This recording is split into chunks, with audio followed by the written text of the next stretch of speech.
பாஜகவுக்கு ஒரு சரியான எதிரினா காங்கிரஸா, காங்கிரஸோட பண்ணையார்த்தனத்துக்கு விழுந்த அடி, கூட்டணி கட்சிகள் மதிக்காத காங்கிரஸுக்கு இது தேவை அப்படிங்கிற ஒரு விமர்சனம் காங்கிரஸ் மீது வைக்கப்படுது இல்லையா ஒட்டுமொத்தமாக? இந்த 3 ஸ்டேட்டில் காங்கிரஸ் தோற்றது தன் தலையில் தானே மண்ணவாரி போட்டுட்டாங்க. ஒழுங்கான ஸ்ட்ராட்டஜி கிடையாது. கூட்டணி கட்சிகளை ஒரு அரவணைச்சு போயிருக்கலாம் என்பது என்னுடைய கருத்து.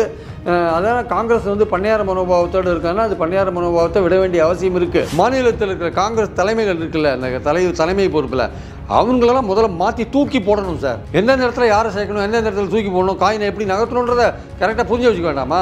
கமல்நாத் தான் வின் பண்ணி தர முடியும் அப்படின்னு நினச்சி நீங்கள் விட்டீங்கன்னா கடைசியில் இப்போ காலவாரி விட்டாங்க. காங்கிரஸில் நல்ல க்ரௌடு புல்லர்லாம் இருக்காங்க சார், நல்ல கூட்டம்லாம் வருது, அவங்க பேசுறதுலாம் நல்ல கூட்டம் வருது. அப்படிலாம் கூட அவங்களால ஓட்டாக கன்வெர்ட் பண்ண முடியல. காங்கிரஸில் அந்த ஸ்ட்ரக்சர் இல்லை. காங்கிரஸோட கதை முடிந்தது இந்த 3 மாநிலத்தில் தேர்தலில் தோல்வி அடைஞ்சதுக்கு அப்புறமா அப்படிங்கிற விமர்சனம் ஏற்றுக்கொள்ளக்கூடியது. சாதி ரீதியாக நம்ம கணக்கெடுப்பு என்னன்னா இந்துக்களை பிரிக்கிறாங்கன்ற ஒரு விஷயத்தை கொண்டு போயிட்டாங்க. மோடி சொன்னார், ஆனால் அமித்ஷா ஒரு இடத்துல இதை ஏற்றுக்கிட்ட மாதிரி அதை ஏற்றுட்டார்.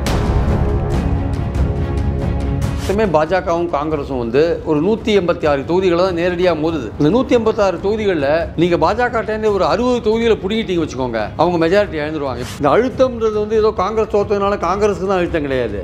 காங்கிரஸ் இன்னைக்கு இருக்கும், நாளைக்கு இருக்கும், நாளைக்கு இருக்கும், இன்னும் 100 வருஷம் கழிச்சு கூட இருக்கும். ஆனால் மாநில கட்சிகள் இருக்குமா?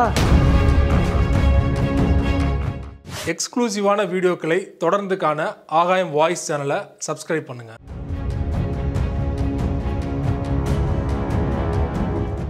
ஆகாயம் வாய்ஸ் நேயர்களுக்கு வணக்கம். இன்றைக்கு நம்மோடு நேர்காணலுக்காக மூத்த பத்திரிகையாளர் மற்றும் அரசியல் திறனாய்வாளர் பிரியன் அவர்கள் நம்மோடு இணைந்திருக்கிறார். அவரோடு பேசலாம். வணக்கம் சார். வணக்கம் சார். கடந்த ஞாயிறன்று 4 மாநில தேர்தல் முடிவுகள் வெளியானது. அதன் தொடர்ச்சியாக மிசோரம் தேர்தல் முடிவுகள் சமீபத்தில் வெளியானது. இந்த 5 மாநில தேர்தல் முடிவுகள் தான் இப்போ பேசு பொருளாக இருக்குது. குறிப்பாக கருத்து கணிப்புகளில் பார்த்தீங்கன்னா ஈக்குவலாக 2 ஸ்டேட் வின் பண்ணுவாங்க, ஒரு ஸ்டேட் இழுபறியாக இருக்குன்னு சொன்னாங்க. ஆனால் யாருமே எதிர்பார்க்காத விதமாக இந்திய பெல்ட்டில் மொத்தமாக பாஜக வின் பண்ணியிருக்காங்க. என் தொடர்ச்சியாக காங்கிரஸ் மீது ஒரு விமர்சனம் வைக்கப்படுது.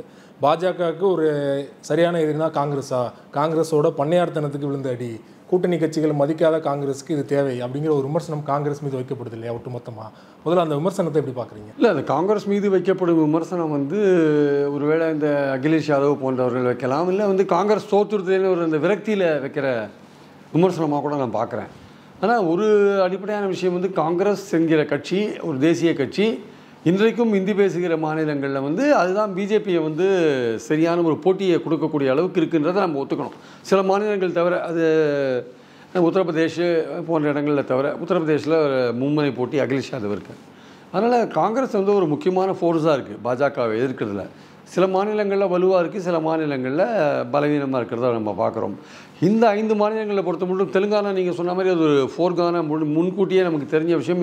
எதிர்பார்த்தபடி வின் பண்ணிட்டாங்க. மிசோரம் அது ரீஜனல் பார்ட்டிஸ் வருது, அங்கே ZPM Zoram people front win பண்ணிட்டாங்க. அங்கே காங்கிரஸ் நல்ல ஓட் பர்சன்டேஜ் 20% வாங்கியிருக்காங்க. ஆனால் ஒரு சீட் தான் பெற்றிருக்காங்க. ஆனால் 5% வாங்கின பிஜேபி 2 சீட் வாங்கியிருக்காங்க. ஸோ காங்கிரஸ் மிசோராமில் மனம் தளர வேண்டிய அவசியம் இல்லை. அங்கே இருக்கிற ஒரு பார்லிமெண்ட் சீட்டை காங்கிரஸ் வின் பண்ணுறதுக்கான முயற்சிகள் இருக்குது. அங்கே சில இடங்களில் மும்முனை போட்டி பலமாகவும், சில இடங்களில் 4 முனை போட்டியும் அங்கே இருந்திருக்கிறதுனால அந்த 4 முனை போட்டியில் 20% ஓட்டு வாங்குறது சாதாரண விஷயங்கள் வாங்கியிருக்காங்க. இந்த 3 இந்தி ஸ்பீக்கிங் ஸ்டேட்ஸில் பார்த்தீங்கன்னா உங்களுக்கு நிச்சயமாக சத்தீஸ்கரில் வெற்றி பெறணுன்ற ஒரு வாய்ப்புகள் இருந்தது. ஆனால் என்னாச்சு, அந்த ஷெட்யூல் ட்ரைப் ஏரியாக்கள் இருக்கு இல்லையா, அந்த ஷெட்யூல் ட்ரைப் ஏரியாக்களில் போன வாட்டி மாதிரி இந்த வாட்டி காங்கிரஸ் வின் பண்ணலை. ஆனால் வின் பண்ணியிருக்காங்க, பட் போன வாட்டி அளவுக்கு இல்லை. அதே மாதிரி பட்டியலில் தொகுதியிலையும் போன வாட்டி மாதிரி வின் பண்ணல, இந்த வாட்டி வின் பண்ணியிருக்காங்க. ஒரேடியாக போன வாட்டி அவங்க பாஜக ரொம்ப மோசமாக தோற்றாங்க அந்த தொகுதிகள்லாம். அவங்க அதுக்கப்புறம் ஒர்க் பண்ணியிருக்காங்க, எஸ்டி தொகுதிகளில் ஒர்க் பண்ணியிருக்காங்க. அது மட்டும் இல்லை, எப்படி காங்கிரஸ் வாக்குறுதி கொடுத்தாங்களோ அந்த மாதிரியான வாக்குறுதிகள் சத்தீஸ்கரில் 12,000 ரூபாய் உரிமை தொகை போன்ற விஷயங்கள்லாம் கொடுத்தாங்க. அதனால் நகர்ப்புறங்களில் மக்கள் ஆன்டி இன்கும்பன்சி அங்கே ஒர்க் பண்ணியிருக்கு. ஸோ நகர்ப்புறங்களில் மக்கள் பிஜேபி ஆதரவாக இருந்திருக்காங்க. மோடி இமேஜ் அங்கே ஒர்க் அவுட் ஆகிருக்கு. அதே மாதிரி பார்த்திங்கன்னா ஆதிவாசிகள் இருக்கிற பகுதியில் கிறிஸ்டியன்ஸாக அவங்கள கன்வெர்ட் பண்ணுறாங்கன்ற ஒரு பிரச்சாரத்தை தொடர்ந்து இவங்க வச்சுட்டு வராங்க. ஸோ அதனால் இந்துத்துவ ஐடியாலஜி அங்கே ஆதிவாசி மத்தியில் திணிக்கிற விஷயம் இருக்குல்ல, அதுவும் கொஞ்சம் விடுபட்டு இவங்களுக்கு ஓட்டு வாங்கி கொடுத்துருக்கிறத நம்ம பார்க்குறோம்.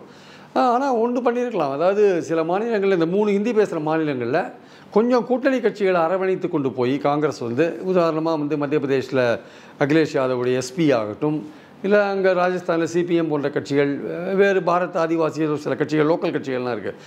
ஒரு பொது எதிரியை நீங்கள் ஒழிக்கணும்னா சில காம்ப்ரமைஸ்லாம் பண்ணிக்க வேண்டிய அவசியம் இருக்குது.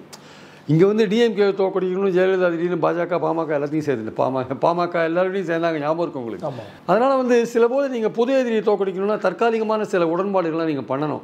நீங்கள் நான் பெரிய கட்சியாக இருக்கேன், நான் வெற்றி பெற்றுருவேன்னு நீங்கள் நினச்சிங்கன்னா உங்கள் லோக்கலில் இருக்கிற உங்கள் லீடர்ஸ் சரியில்லையேங்க.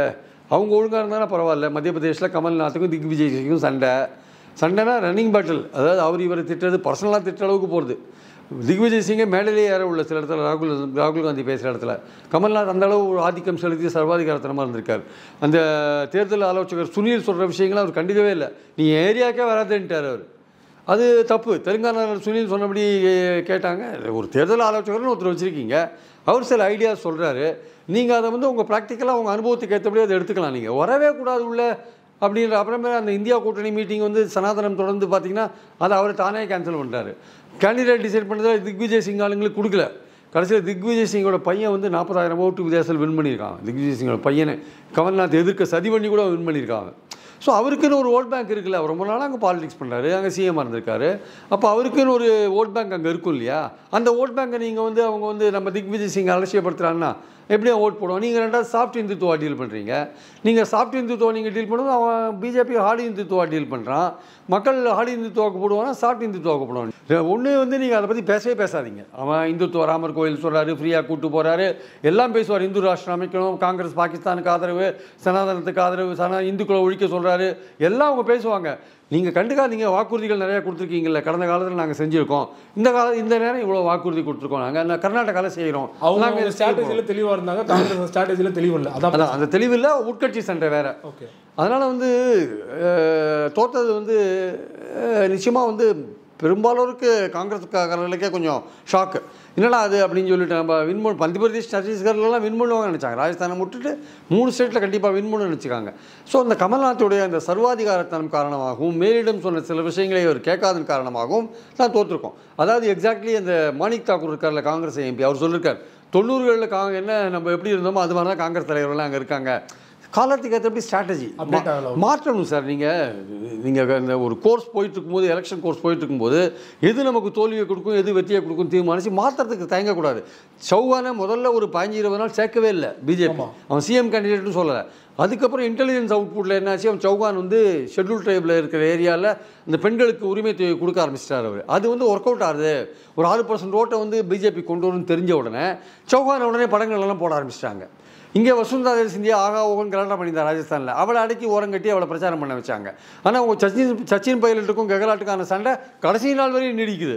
அப்போ அங்கே இருக்கிற குஜார் இன மக்கள் என்ன பண்ணலாம், அந்த இனத்தை சச்சின் இனத்தை சார்ந்தவர்கள் எதுக்கு நம்ம பிஜேபிக்கு போடணும், சச்சினுக்கு சிஎம் கிடைக்காது, நம்ம பாஜகவுக்கு போட்டு போகிறோம். சச்சின் பைலட் வந்து காம்ப்ரமைஸ் ஆனாலும் அந்த இன மக்கள் வந்து காம்ப்ரமைஸ் ஆகலாம். அந்த இன மக்கள் நம்ம ஆளுக்கு சிஎம் கிடைக்க போகிறதில்ல. இந்த காங்கிரஸ் ஹைகமாண்டும் சத்தீஸ்கர்லேயும் ராஜஸ்தான்லேயும் 2.5 வருஷம் வந்து சச்சின்னு போட்டான் ராஜஸ்தானில். சத்தீஸ்கரில் 2.5 வருஷம் அந்த பூபேந்திர பெகலும் 2 வருஷம் சிங்தியோன்னு போட்டான்.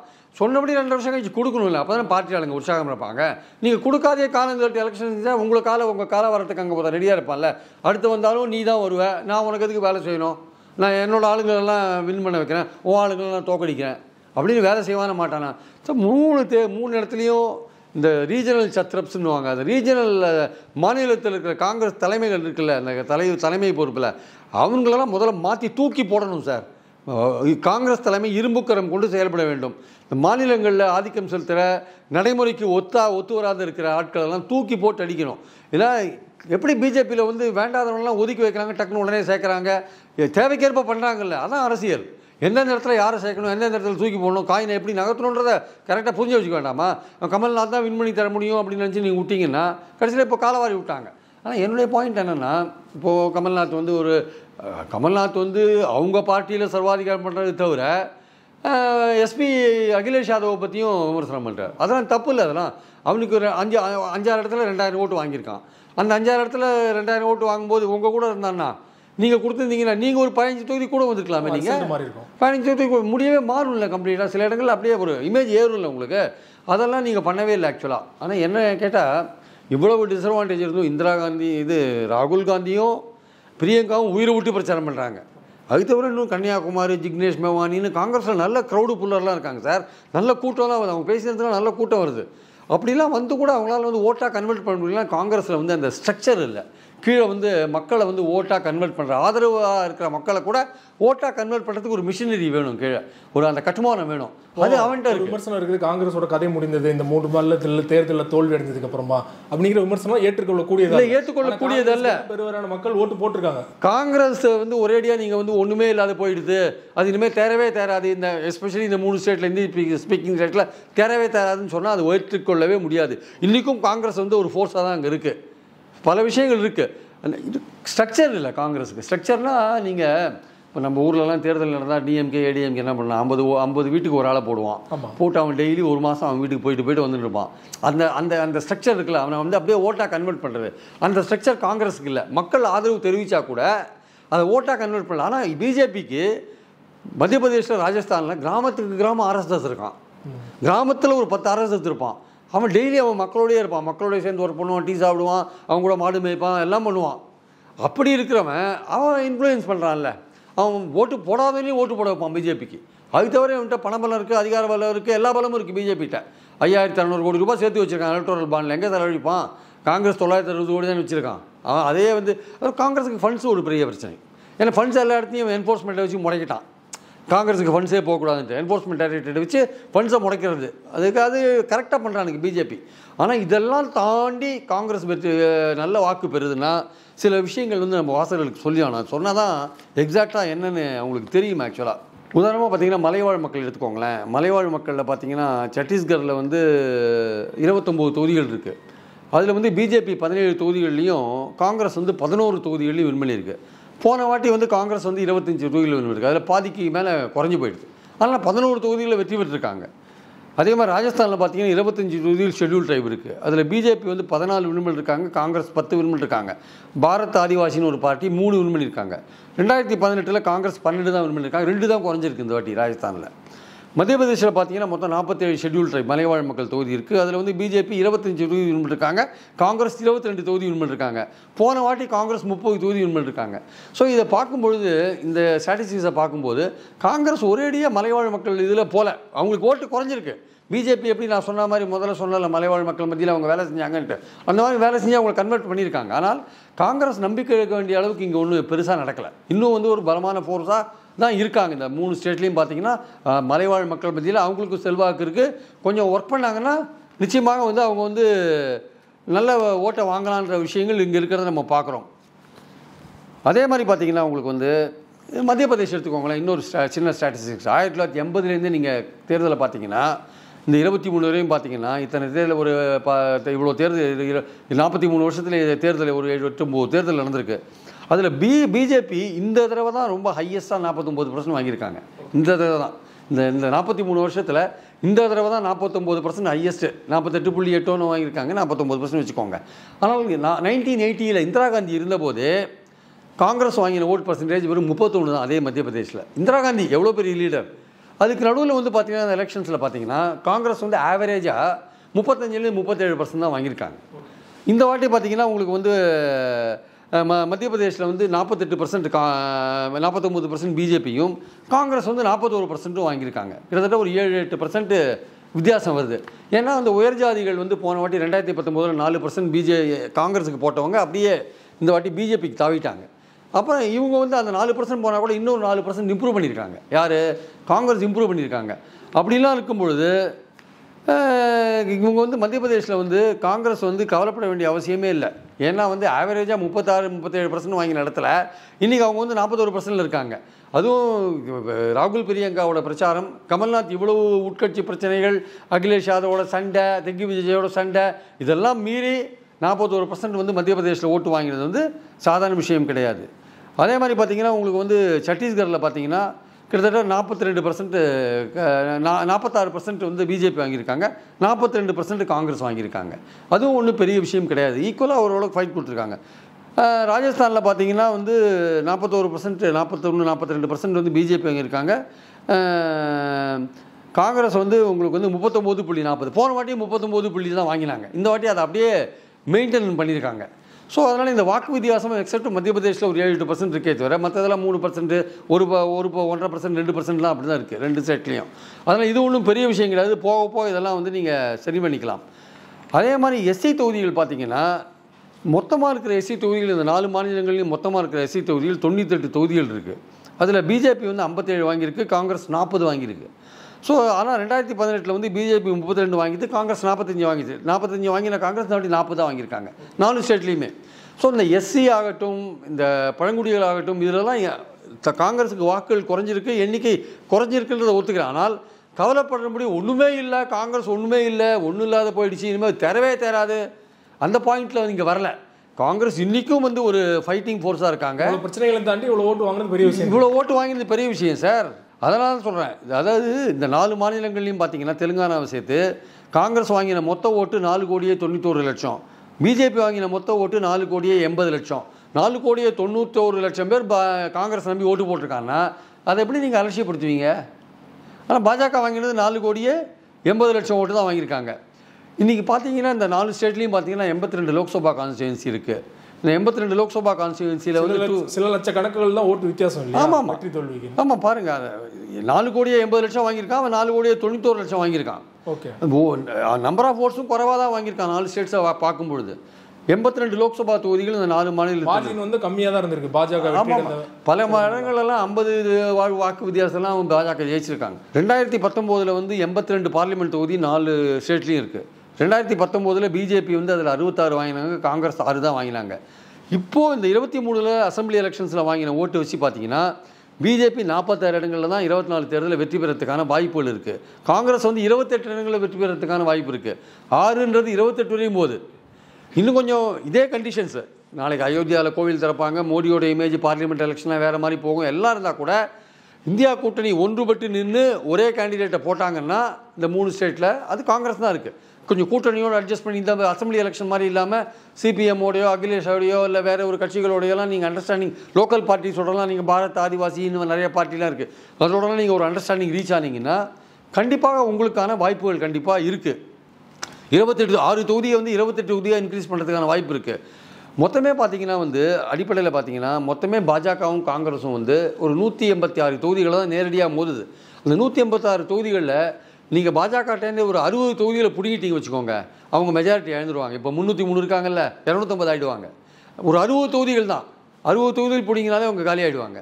அதனால் வந்து நம்பிக்கை இழக்கிறதுக்கு ஒன்றுமே இல்லை சார் காங்கிரஸுக்கு. இன்ஃபேக்ட் பார்த்தீங்கன்னா காங்கிரஸுக்கு வந்து நம்பிக்கையை கூட்டுற மாதிரியான விஷயங்கள் தான் இங்கே நிறையா இருக்கிறத நம்ம பார்க்குறோம். நம்ம அது பட்டியலினத்தவராகட்டும், அது மலைவாழ் மக்கள் ஆகட்டும், எல்லா வகையிலையும் வந்து நம்பர்ஸ் குறைஞ்சிருக்கே தவிர அவர்கள் ஒரேடியாக சுத்தமாக ஒன்றும் இல்லாத போயிட்டாங்க அப்படின்ற அந்த விஷயங்கள் இருக்குல்ல, அது வந்து ஒரு சரியான ஒரு பார்வை கிடையாது என்பது என்னுடைய கருத்து. ஆக்சுவலாக இப்போ நீங்கள் பட்டியலின மக்கள் ஓட் பேங்க் பற்றி சொன்னீங்க, அதே போல் மலைவாழ் மக்கள் ஓட் பேங்க் பற்றி சொன்னீங்க, உயர்ஜாதியினர் ஓட் பேங்க் பற்றி சொன்னீங்க இல்லையா? மெயினாக காங்கிரஸோட பிரச்சாரம் வந்து நாங்கள் வந்து வெற்றி அடைந்தால் ஜாதிவாரி கணக்கெடுப்பை வந்து நாங்கள் எல்லா மாநிலத்திலையும் வந்து அமல்படுத்துவோம் அப்படின்னு சொன்னது தான் பிரதானமாக அவங்களோட கோரிக்கையாக இருந்தது இல்லையா? காங்கிரஸோட கேம்பெயினில் வந்து முன்னிலைப்படுத்தப்பட்டது. ஆனால் பிசி எம்பிசி ஓட்ஸ் வந்து முழுசாக காங்கிரஸுக்கு போய் சேர்ந்ததா, காங்கிரஸை நம்பினாங்களா, இந்த பிரச்சாரம் எடுபட்டதா அப்படிங்கிற ஒரு கேள்வி இருக்குது இல்லையா? எம்பிசி பிசியுமே அதிகமாக பிஜேபிக்கு தானே ஓட்டு போட்டிருக்காங்க. ஆமாம், உண்மை. 50% இருப்பாங்க ஆவரேஜாக எல்லா ஸ்டேட்லேயும், 50லேருந்து 60% கூட இருக்கலாம். ஆனால் அவங்க வந்து இந்த பிரச்சாரம் வந்து கரெக்டாக கிரவுண்ட் லெவலில் காங்கிரஸில் இருக்கிற லோக்கல் ஃபெலோஸ் கொண்டு போகல. அந்த லோக்கல் ஃபெலோஸ்க்கே ஒரு தயக்கம் இதை கொண்டு போகிறதில்ல. அவங்க என்ன பண்ணாங்க, எதிர்பிரச்சாரம் என்ன பண்ணாங்க, சாதி ரீதியாக நம்ம கணக்கெடுப்பு என்னன்னா இந்துக்களை பிரிக்கிறாங்கன்ற ஒரு விஷயத்தை கொண்டு போயிட்டாங்க. மோடி சொன்னார், ஆனால் அமித்ஷா ஒரு இடத்துல வந்து இதை ஏற்றுக்கிட்ட மாதிரி அதை ஏற்றுட்டார். தெலுங்கானாவில் போய் ஏற்றுட்டார். சதர்ன் ஸ்டேட்ஸ் வேறு மாதிரி, சதர்ன் ஸ்டேட்ஸ்ன்றது வேறு மாதிரி இல்லையா? இங்கே சமூக நீதி போன்ற விஷயங்கள்லாம் முக்கியமாக பேசப்படுற மாநிலங்களாக இருக்கிறதுனால இங்கே வந்து என்ன பண்ணிட்டாங்க, தெலுங்கானாவில் வின் பண்ணவே போகிறதில்லைன்னு முதலேருந்தே பிஜேபிக்கு தெரியும். தெலுங்கானாவில் வின் பண்ணால் ஓபிசி சீஃப் மினிஸ்டர்னு சும்மா ஒரு பேருக்காக சொல்கிறது.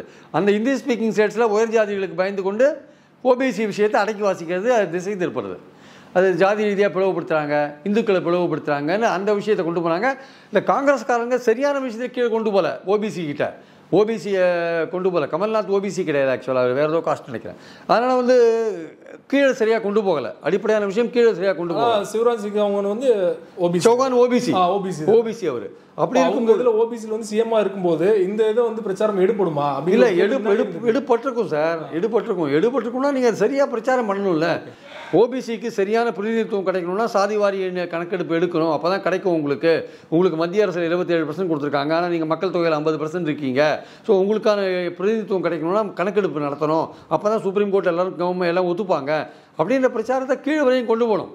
நீங்கள் காங்கிரஸில் இருக்கிறவங்களுக்கு உயர் ஜாதி ஓட்டுகள் நம்ம எழுந்துருவோமோ, இப்போ மத்திய பிரதேசத்தில் உயர் ஜாதி ஓட்டுகள் 4% எழுந்துட்டாங்கன்னு சொன்னால அது போயிடுது. ஆக்சுவலாக காங்கிரஸ் ஓட்டு போயிடுது. நான் 19 அவங்க வரல. அது ஆக்சுவலாக இப்போ அதை ஓரளவுக்கு மேனேஜ் பண்ணிட்டாங்க. அந்த ஓபிசி ஓட்டுனால தான் அதை மேனேஜ் பண்ணிருப்பாங்கன்னு நினைக்கிறேன்.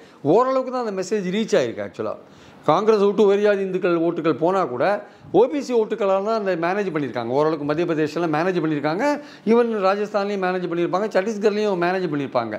அது ரொம்ப எடுபடலை, ரொம்ப எடுபடலை. ஓரளவுக்கு எடுபட்டுருக்கே தவிர வின் பண்ணுற அளவுக்கு அது எடுபடலை. காங்கிரஸ் வின் பண்ணுற அளவுக்கு அது எடுபடலை.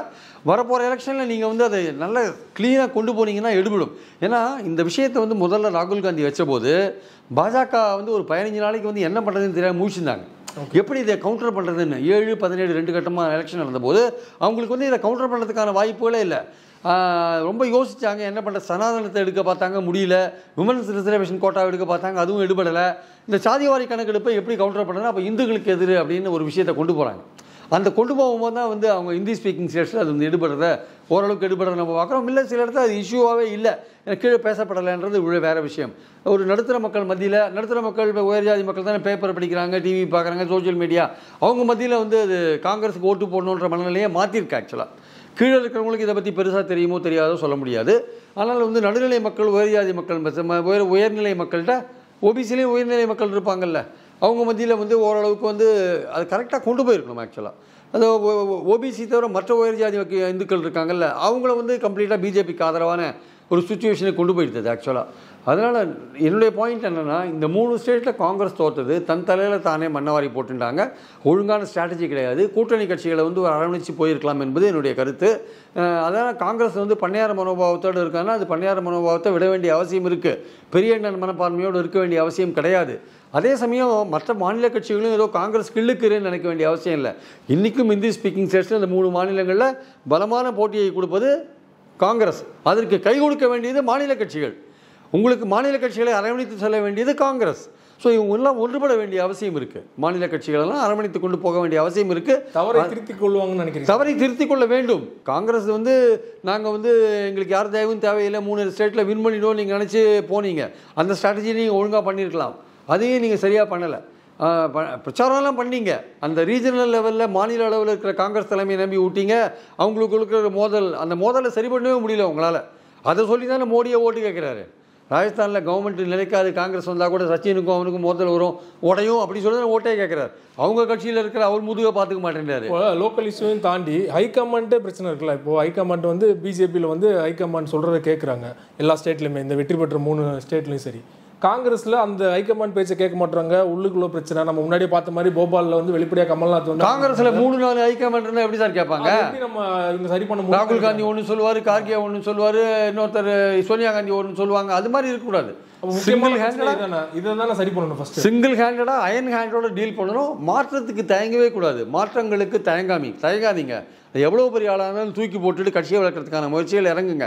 மக்கள் நேஷனல் லெவலில் ஒரு ஆல்டர்னேட்டிவ் எதிர்பார்ப்பாங்க. 10 வருட பாஜக ஆட்சின்றது நீண்ட ஆட்சி. அது மேலே ஒரு சேஞ்ச் வரணும்னு மக்கள் கண்டிப்பாக விரும்புவார்கள்.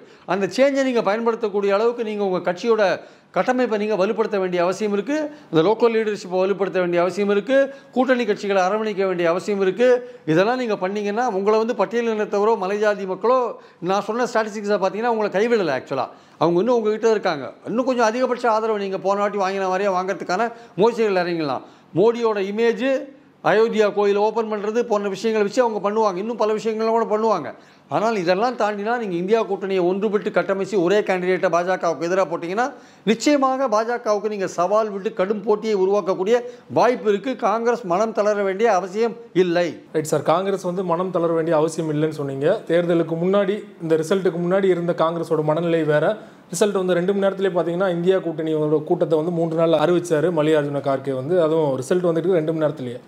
இந்த சூழலில் முதல்ல அகிலேஷ் யாதவ், மம்தா பானர்ஜி அவங்களாம் போக மாட்டேன்னு சொன்னாங்க. நிதிஷ்குமார் உடல்நிலை காரணம் காட்டி என்னால் வர முடியாதுன்னு சொல்லிட்டாரு.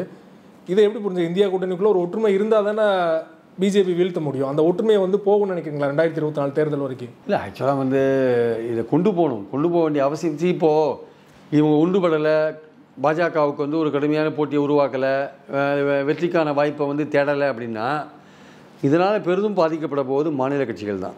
மாநில கட்சிகளுக்கு தான் கடுமையான அழுத்தம் காத்துட்ருக்கு. அது ஆம் ஆத்மியாக இருக்கலாம், இன்னும் கொஞ்ச நாளில் கெஜ்ரிவாலை பிடிச்சி உள்ளே போட்டாலும் போடுவாங்க, சொல்ல முடியாது. திமுகவுக்கு ஏகப்பட்ட பிரச்சனைகளை கொண்டு வருவாங்க, மம்தாவுக்கு பிரச்சனைகளை கொண்டு வருவாங்க வரப்போகிற. ஏன்னா இப்போவே இந்த அசம்பிளி எலெக்ஷன் ஆம் ஆத்மி தரப்புலேருந்து இந்தி பேசும் மாநிலங்களில் நாங்கள் தான் 2 தொகுதியில் இருக்கோம், நாங்கள் தான் வந்து பெரிய கட்சி அப்படிலாம் பேச சொல்லுவாங்க. அதான் அந்த மாதிரி தான் சொல்லுவாங்க. அதாவது இப்போ பார்த்தீங்கன்னா இந்த மாநில எலெக்ஷனுக்கு முன்னாடியே ராஜஸ்தான்லேயும் இது சத்தீஸ்கர்லேயும் வந்து என்ஃபோர்ஸ்மெண்ட்டை வச்சு ஏகப்பட்ட பிரச்சனை பண்ணிட்டாங்க. ஸோ அதை தொடர்ந்து பண்ணுவாங்க, எல்லா மாநிலங்களையும் பண்ணுவாங்க. அதில் மாநில கட்சிகளை முக்கியமாக டார்கெட் பண்ணுவாங்க. அவங்க என்ன நினைக்கிறாங்க, காங்கிரஸுக்கும் பிஜேபிக்கும் போட்டினா காங்கிரஸை வீழ்த்திலாம் அவங்க நினைக்கிறாங்க. யார்? பிஜேபி நினைக்கிறாங்க. இந்த மாநில கட்சிகள் நடுவில் ஒரு முட்டுக்கட்டையாக இருக்குது, அதை ஒழிச்சு கட்டணும்னா எல்லாத்தையும் பயன்படுத்துவாங்க என்ஃபோர்ஸ்மெண்ட்லாம். அதனால் இந்த அழுத்தம்ன்றது வந்து ஏதோ காங்கிரஸ் தோற்றதுனால காங்கிரஸுக்கு தான் அழுத்தம் கிடையாது. காங்கிரஸ் இன்றைக்கி இருக்கும், நாளைக்கு இருக்கும், நாளைக்கு இருக்கும், இன்னும் 100 வருஷம் கழிச்சு கூட இருக்கும். ஆனால் மாநில கட்சிகள் இருக்குமா? இருக்காது. ஏதோ ஒரு பிரச்சனை வந்து அது காலியாகிறதுக்கான வாய்ப்புகள் இருக்குது. அதனால் வந்து இந்த மாநில கட்சிகள் காங்கிரஸை வந்து ஒரு கிள்ளுக்கிரியாக நினைக்கக்கூடாது. காங்கிரஸுக்கு உரிய மதிப்பு கொடுக்கணும், கௌரவம் கொடுக்கணும். ஏன்னா அவங்களும் இந்த ஸ்பீக்கிங் ஸ்டேட்ஸில் நான் சொன்ன கணக்கெல்லாம் பார்த்தீங்கன்னா ஈக்குவலாக ஓரளவுக்கு ஃபைட் கொடுக்குற ஸ்டேஜில் இருக்காங்க. அதனால் வந்து இந்தியா கூட்டணியை பொறுத்த மட்டும் கார்கே ஒரு அழைப்பை கொடுத்தார், அதை இவங்க மதிக்கலை. எதுக்காக மதிக்கலை? ஒவ்வொருத்தரும் ஒரு காரணம் சொல்கிறாங்க. நீங்கள் ஷார்ட் நோட்டீஸில் கூப்பிட்டீங்க, அந்த மாதிரி விஷயங்கள். இப்போ ஸ்டாலின் வந்து வெள்ளத்தில் பிஸியாக இருக்கார். அது மாதிரி பல விஷயங்கள் இருந்தால் கூட எல்லா தலைவர்களும் கலந்து கொண்டு மக்களுக்கு வந்து ஒரு நம்பிக்கையை உருவாக்கணும். நீங்கள் உருவாக்கலை அப்படின்னா இது உருவாகவே இல்லை. மாநில கட்சிகள் வந்து காங்கிரஸ் ரொம்ப மோசமாக டீல் பண்ணுறாங்க. குறிப்பாக அந்த ஆம் ஆத்மியும் மம்தாவும் கம்யூனிஸ்ட் 3 பேரும் வந்து காங்கிரஸ் வந்து மட்டமாக நினைக்கிறாங்க. கேரளாவில் வந்து காங்கிரஸுக்கு சீட்டே கொடுக்கக்கூடாதுன்னு கம்யூனிஸ்ட் நினைக்கிறான். மம்தாவும் அதே மாதிரி தான் சொல்லிட்டாரு. அவர் வயநாட்டில் வந்து மீண்டும் வந்து ராகுல் காந்தி போட்டியிட போறாருன்னா நீங்கள் வந்து பிஜேபி எதிர்க்க மாட்டீங்க, கடைசி வரைக்கும் கம்யூனிஸ்ட் எதிர்ப்பீங்களான்னு கேட்குறாரு அவர். அதான் சொல்கிறேன். அவங்க எதிர்க்கிறதுக்கு ரெடியாக இருக்காங்க, மம்தா எதிர்க்கிறதுக்கு ரெடியாக இருக்கா, ஆம் ஆத்மி எதிர்க்கிறதுக்கு ரெடியாக இருக்கான். பட் ஒரு கட்ட முறையை மேக்ஸிமம் ட்ரை பண்ணி பார்க்கலாம். மக்களுக்கு நம்பிக்கை உண்டாகிற அளவுக்கு மோடியை நீங்கள் ஒன்று சேர்ந்தாலும் வீழ்த்த முடியும். இல்லாட்டி மோடி மறுபடியும் வரதுக்கான வாய்ப்புகள் நிறையா இருக்குது. அவங்க சிங்கிள் லீடரை ப்ரொஜெக்ட் பண்ணும்போது மக்கள் நம்பிக்கை அவர் பெறுவதற்கான வாய்ப்பு இருக்குது. கூட இந்துத்துவ அஜெண்டாவே வைக்கிறாங்க, அது எப்போதுமே அதை வச்சுருவாங்க. இன்னும் சில கன்சல்டேஷன்ஸ்லாம் கொடுப்பாங்க, நிறையா அதெல்லாம் கொடுப்பாங்க. ஏன்னா போன 2019 அப்புறம் இடபிள்யூஎஸ் வருமானத்து அடிப்படையில் இடஒதுக்கீடு கொடுத்தாங்க, விவசாயிகளுக்கு 6000 ரூபாய் கொடுத்தாங்க, இதெல்லாம் பண்ணாங்க. புல்வாமா தாக்குதல் வந்து பிரச்சனையே மாறி போச்சு. ஸோ இனிமேல் வரப்போகிற காலகட்டம் எப்படி இருக்குன்னு நமக்கு தெரியாது. பாயிண்ட் என்னென்னா வந்து அதனால் இந்தியா கூட்டணி ஒன்றுபட வேண்டிய கட்டாயம் இருக்குது. அதுக்குன்னு மாநிலத்தில் இருக்கிற கட்சிகள் வந்து காங்கிரஸை ரொம்ப டிக்டேட் பண்ணக்கூடிய விஷயங்கள் இருக்குல்ல, ரொம்ப நீ ரொம்ப உனக்கு ஒன்றுமே கிடையாது, நாங்கள் இருந்தால் தான் நீ வின் பண்ணுவேன், அதெல்லாம் வந்து தேவையில்லாத விஷயம். இப்போ தெலுங்கானாவில் வின் பண்ணிருக்காங்க காங்கிரஸ், இவங்க ஆதரவில் வின் பண்ணாங்க. கர்நாடகாவில் வின் பண்ணாங்க, இவங்க ஆதரவில் வின் பண்ணாங்க. ஆம் ஆத்மி வந்து பிரச்சாரம் பண்ணானா, இல்லை மம்தா பிரச்சாரம் பண்ணாங்களா, இல்லை திமுக சில இடங்களில் பண்ணியிருக்கலாம், அது வேறு விஷயம். பட் ஆனால் அவங்க காங்கிரஸ் தனியாக தானே சந்தித்தாங்க, பிஜேபியை தனியாக தானே வின் பண்ணாங்க, அங்கே பிஆர்எஸை தனியாக தானே சந்தித்தாங்க. அதனால் வந்து இது வந்து அனைவரும் வந்து ஈகோலாம் விட்டுட்டு ஒன்றுபட வேண்டிய கட்டாயம். காங்கிரஸ்லையும் ஈகோ விடணும், மாநில கட்சிகளையும் ஈகோ விடணும், ஒன்று கொண்டு விட்டு அனுசரித்து போக வேண்டிய அவசியம் இருக்குது. ஒருத்தருக்கு ஒருத்தர் நீ உயர்ந்தவன் நான் தாழ்ந்தவன் கிடையாது, எல்லோரும் ஒன்றுபட்டு ஒரு பொது எதிரியை வீழ்த்துவோம்ன்ற அந்த பாயிண்டில் நீங்கள் போகணும். அதனால் இந்தியா கூட்டணியை வந்து இப்போது நிதிஷ்குமார் வரல, அவர் வரல, இவர் வரல அப்படின்னா இதெல்லாம் மக்கள்கிட்ட வந்து ஒரு அவநம்பிக்கை உண்டாக்குற ஒரு விஷயம். அதனால் வந்து இதெல்லாம் கரெக்டாக திட்டமிட்டு இந்த கூட்டங்களை ஏற்பாடு பண்ணி திட்டமிட்டு கொண்டு போக வேண்டிய அவசியம் இருக்குது. இதில் ஃபெயிலானாங்கன்னா வந்து கண்டிப்பாக இந்தியா கூட்டணிக்கு ஒரு பெரிய பின்னடை வரும். இதெல்லாம் இது சரியாக வரல, எதுவுமே சரியாக வரலன்னா மாணிக் தாக்கூர் சொன்ன மாதிரி ராகுலை முன்னிறுத்தி யார் யார் காங்கிரஸ் கூட வராங்களோ பிரச்சாரத்தில் இறங்க வேண்டியதுதான் தைரியமாக. ஓகே, ராகுலை நிறுத்தி இறங்க வேண்டியதுதான். ஏன்னா ராகுல் காந்தியோட இமேஜ் முந்தியோட கொஞ்சம் இம்ப்ரூவ் ஆகிருக்கு, மோடி அளவுக்கு இம்ப்ரூவ் ஆகட்டி கூட ஓரளவுக்கு இம்ப்ரூவ் ஆகிருக்கு. அதனால் தைரியமாக நீங்கள் ராகுலை வீழ்த்துற அளவுக்கு இம்ப்ரூவ் ஆகிருக்கு. அப்படி அப்போ வீழ்த்துற அளவுக்கு இம்ப்ரூவ் ஆகலை, பட் தேர்தல் நெருங்கும் பொழுது அது இம்ப்ரூவ் பண்ணுறதுக்கான வாய்ப்பு இருக்குது. எந்தெந்த கட்சிகள் காங்கிரஸோட இருக்கோ அந்தந்த கட்சிகளோடு சேர்ந்துட்டு வராதவனெலாம் கழட்டி விட்டுட்டு, காங்கிரஸ் ரொம்ப மோசமாக நினைக்கிறவனெல்லாம் கழட்டி விட்டுட்டு தேர்தலுக்கு அப்புறம் பார்த்துக்கலாம்னு சொல்லிட்டு இறக்கி விட்டுட்டு நீங்கள் ஃபுல்லாக இறங்கி நீங்கள் வேலை செஞ்சீங்கன்னா நிச்சயமாக ஒரு 10 வருஷ ஆட்சியை வந்து மாற்றத்தை மக்கள் விரும்புவார்கள். அந்த மாற்றத்தை விரும்புகிற மக்கள் நீங்கள் பயன்படுத்திக்கணும்.